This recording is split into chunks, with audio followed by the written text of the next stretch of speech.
to show you guys how to make this super easy marled scarf, or you could keep going and turn it into a shawl.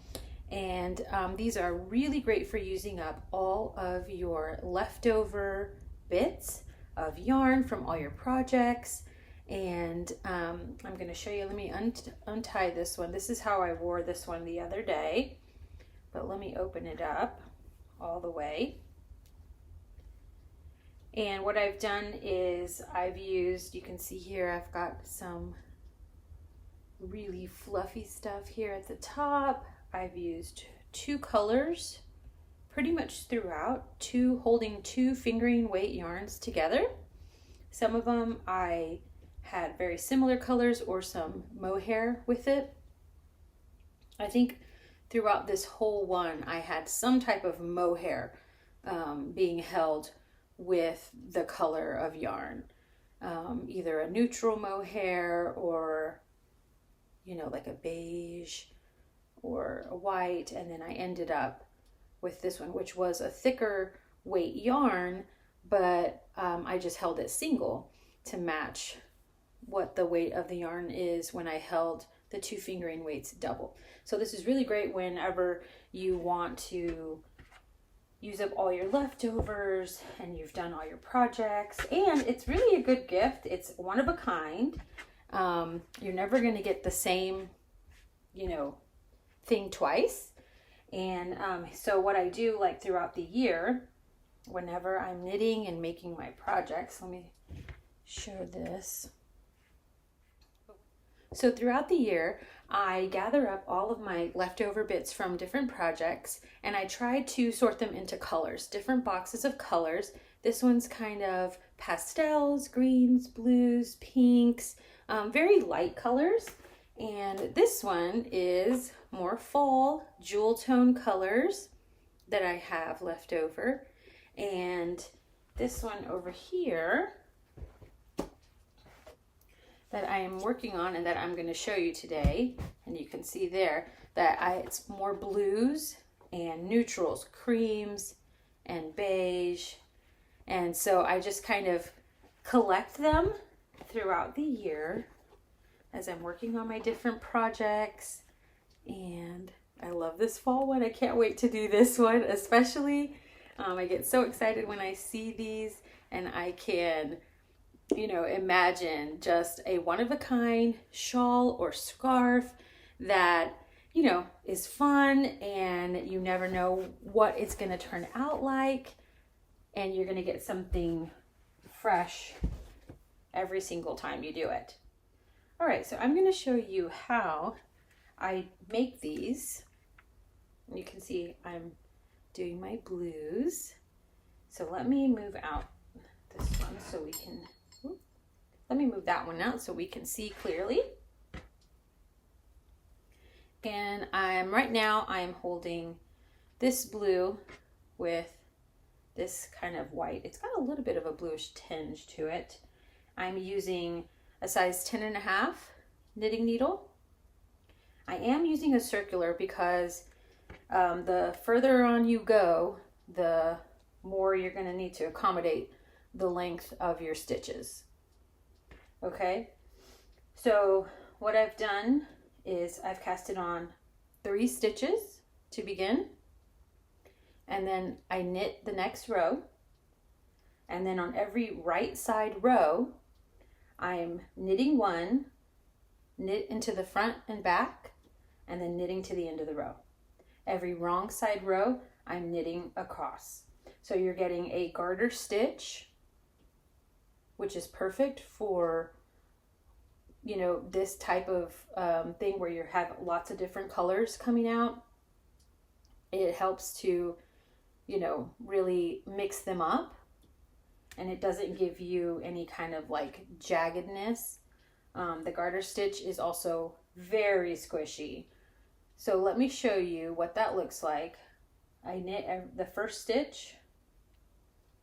I'm going to knit into the front and back of the second stitch, and then I'm just going to knit all the way to the end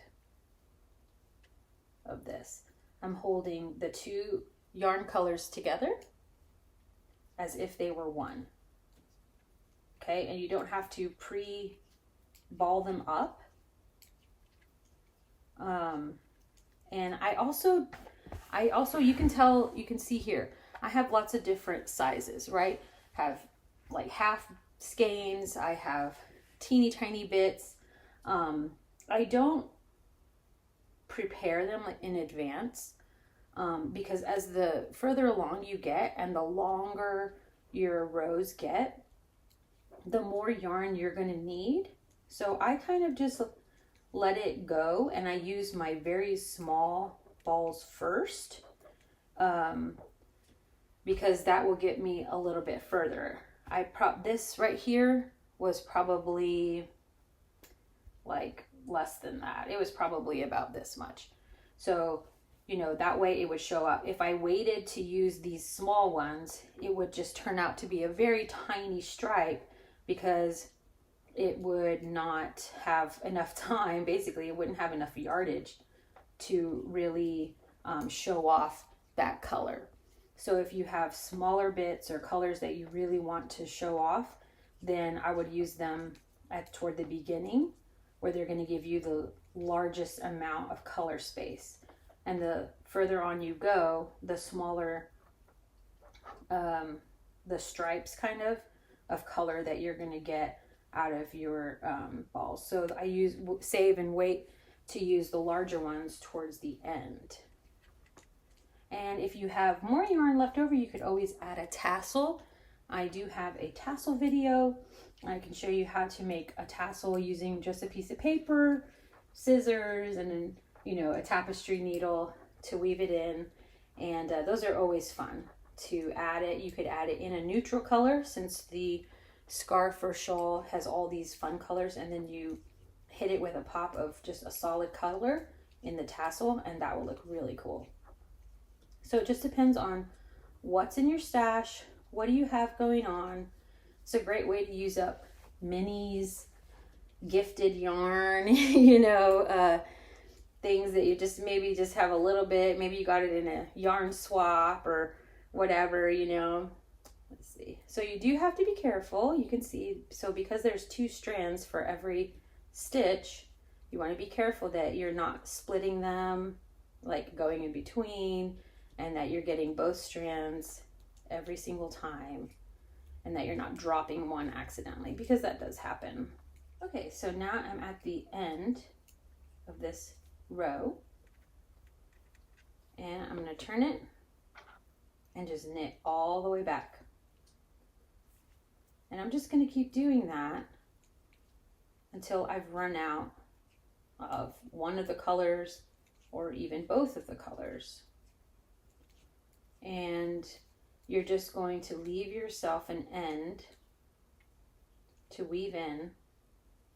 You can see here some of my ends.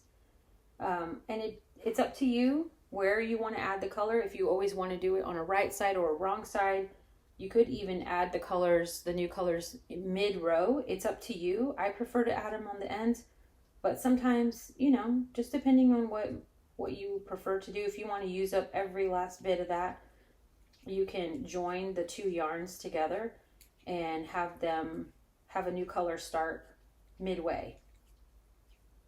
So I really like to, I'm going to run out of this blue first, right, before I run out of that white.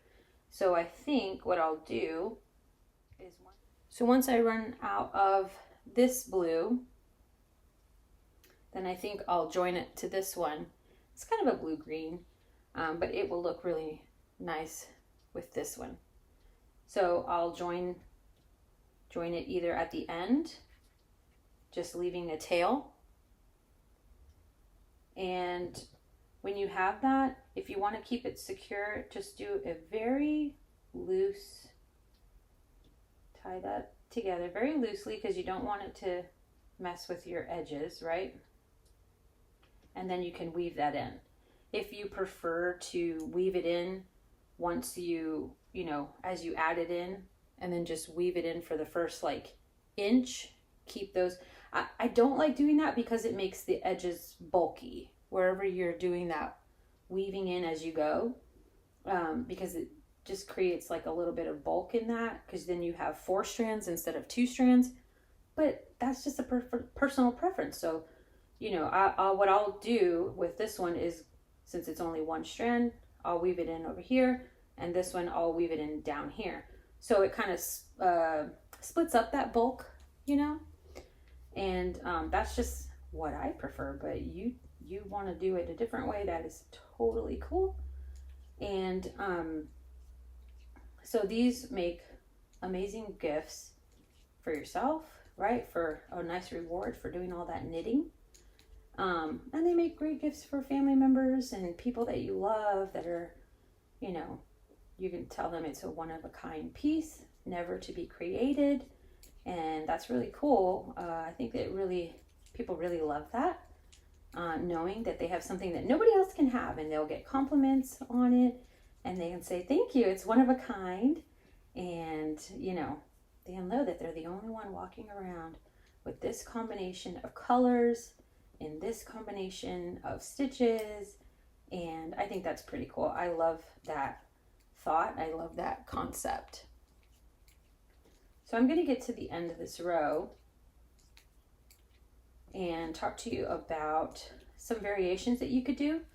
This, doing the one increase every right side row, will give you a scarf or shawl that is a little bit deeper, meaning the tip will go down pretty far, and it won't be very like a skinny, long and skinny. It'll be shorter and deeper.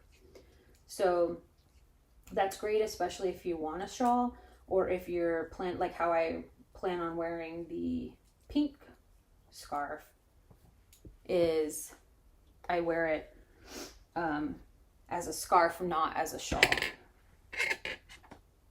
So, and I'll show some pictures here to show you how I do that. But you can see that it's a pretty deep, all from the bottom tip to the top, it's deep, right? We're getting lots of depth when we're increasing 1 stitch every right side row.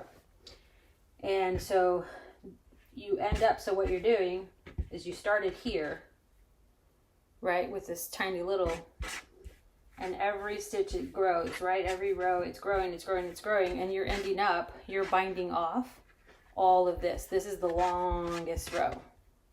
So you can see how the color gets so short, right? I probably had the same amount of color in these two, but because one of them is, right, you shorter rows, you're doing shorter rows, this one is such a long row that it only gets that much space in your scarf. So I'm going to show you how I wore this one. I'm going to show you how I wore this one. Is I folded it in half this way and then tied it, right?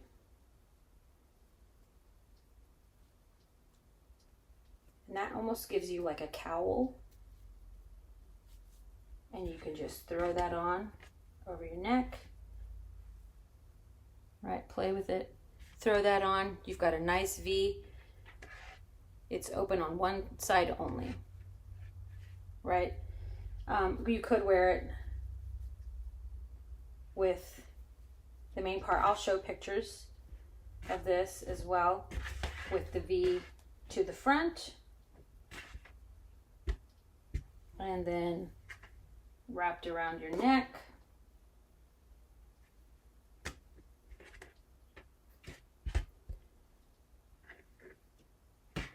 And you've got a different look to it. And of course, wherever the different colors hit, you can choose to, you know, really highlight what do you want to see, which part's your favorite, and you'll be able to determine from that. And then of course you could wear it as a classic shawl across your shoulders and let the ends hang, and that would be beautiful too. Like I said, you get to really customize this, the length and the width.